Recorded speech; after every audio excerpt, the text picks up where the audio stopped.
আসসালামু আলাইকুম। Hello everyone, welcome back to my channel Manjaras kitchen BD. আশা করছি সকলেই ভালো আছেন। আজ আপনাদের সাথে শেয়ার করছি ছোলা ভুনার রেসিপি। এটা সবসময়ই খেতে ভালো লাগে, বিশেষ করে রোজার সময় ইফতারিতে প্রায় সকলেই খেতে খুব পছন্দ করে। হোটেলের মজাদার স্বাদের ছোলা ভুনা করে দেখাবো একেবারেই ঘরোয়া কিছু মশলা দিয়ে। তো চলুন ঝটপট রেসিপিটি দেখে নিই।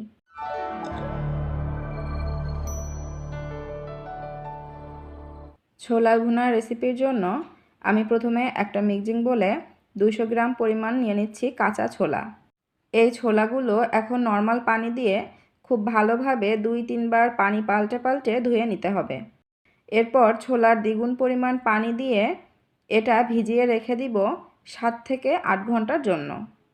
এগুলো একটু বেশি পরিমাণ পানি দিয়েই ভিজিয়ে রাখতে হয়, কারণ ভেজানোর পরে ছোলাগুলো ফুলে 2 থেকে 3 গুণ হয়ে যায়। এবার এই পাত্রটি একটা ঢাকনা দিয়ে ঢেকে রেখে দিচ্ছি।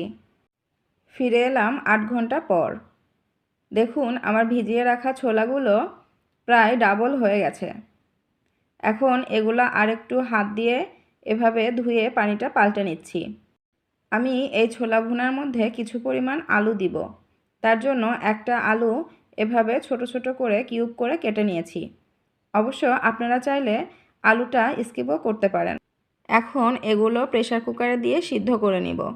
ছোলা ভুনা করার জন্য আমি চুলায় প্যান বসিয়ে এর মধ্যে পরিমাণ মতো সয়াবিন তেল দিয়ে দিচ্ছি। এবার এই তেলের মধ্যে দিয়ে দিচ্ছি কিছু পেঁয়াজ কুচি। পেঁয়াজগুলো একটু নেড়েচেড়ে নিচ্ছি। এগুলো বাদামি রং হওয়া পর্যন্ত এভাবে অনবরত নাড়তে থাকব। পেঁয়াজগুলো বাদামি রং হয়ে আসলে এর মধ্যে দিয়ে দিচ্ছি 1 টেবিল চামচ রসুন বাটা, 1 চা চামচ আদা বাটা, 1 চা চামচ জিরা বাটা। এগুলো একটু নেড়েচেড়ে মিশিয়ে এর মধ্যে দিয়ে দিচ্ছি 4 থেকে 5টি এলাচ বাটা। এরপর দিচ্ছি শুকনা মরিচের গুঁড়া, দিয়ে দিচ্ছি স্বাদমতো লবণ ও হাফ চা চামচ হলুদের গুঁড়া। এখন এই মশলাগুলো খুব সুন্দরভাবে ভুনে নিতে হবে। এর কাঁচা গন্ধটা চলে যাওয়া পর্যন্ত এভাবে মাঝারি আঁচে অনবরত নাড়তে হবে। মশলার কাঁচা গন্ধটা চলে গেলে এবার এর মধ্যে দিয়ে দিচ্ছি সিদ্ধ করে নেওয়া ছোলাগুলো।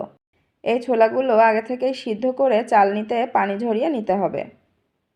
ছোলাগুলো দিয়ে এরকম করে সুন্দরভাবে নেড়েচেড়ে মশলার সাথে মিশিয়ে নিতে হবে। ভিউয়ার্স, এমন মজার মজার রান্নার রেসিপি দেখার জন্য মনে করে অবশ্যই আমার চ্যানেলটি সাবস্ক্রাইব করে পাশে থাকা বেল বাটন প্রেস করে দিবেন পরবর্তী রান্নার নোটিফিকেশন সবার আগে আপনি পাওয়ার জন্য। এবার দিয়ে দিচ্ছি অল্প পরিমাণ পানি। এখানে পানিটা খুব অল্প পরিমাণ দিলেই হবে। পানিটা দেওয়ার পরে এভাবে ছোলার সাথে সুন্দর করে মিশিয়ে নিচ্ছি। মেশানোর পর এটা একটা ঢাকনা দিয়ে 2 থেকে 3 মিনিটের জন্য ঢেকে দিব। ফিরে এলাম 3 মিনিট পর। এবার ঢাকনা তুলে এগুলো আরও কিছুক্ষণ নাড়তে থাকবো। এ পর্যায়ে খুন্তির সাহায্যে আলুগুলো এরকম একটু হালকা হালকা করে ম্যাশ করে নিতে হবে। এতে ছোলার কনসিস্টেন্সিটা বেশ ঘন হয়ে আসবে। নাড়তে নাড়তে এমন মাখো মাখো একটা ভাব হয়ে আসলে বুঝতে হবে ছোলা ভুনাটা হয়ে গেছে। এখন এটা পরিবেশন করার জন্য চুলা থেকে নামিয়ে নিব। দেখুন ভিউয়ার্স, ছোলা ভুনা কত চমৎকার দেখাচ্ছে, আর এর ফ্লেভারটা জাস্ট অসাধারণ। এটা খেতেও কত মজা হবে সেটা দেখে বুঝতেই পারছেন। এখন এর উপরে কিছু কুচি করে নেওয়া ধনেপাতা দিয়ে দিচ্ছি। এতে ছোলা ভুনার ফ্লেভার এবং টেস্ট দুটোই বেড়ে যায়। আপনারাও ইফতারে অথবা সাধারণ কোনো প্রোগ্রামে এটা তৈরি করে নিতে পারেন।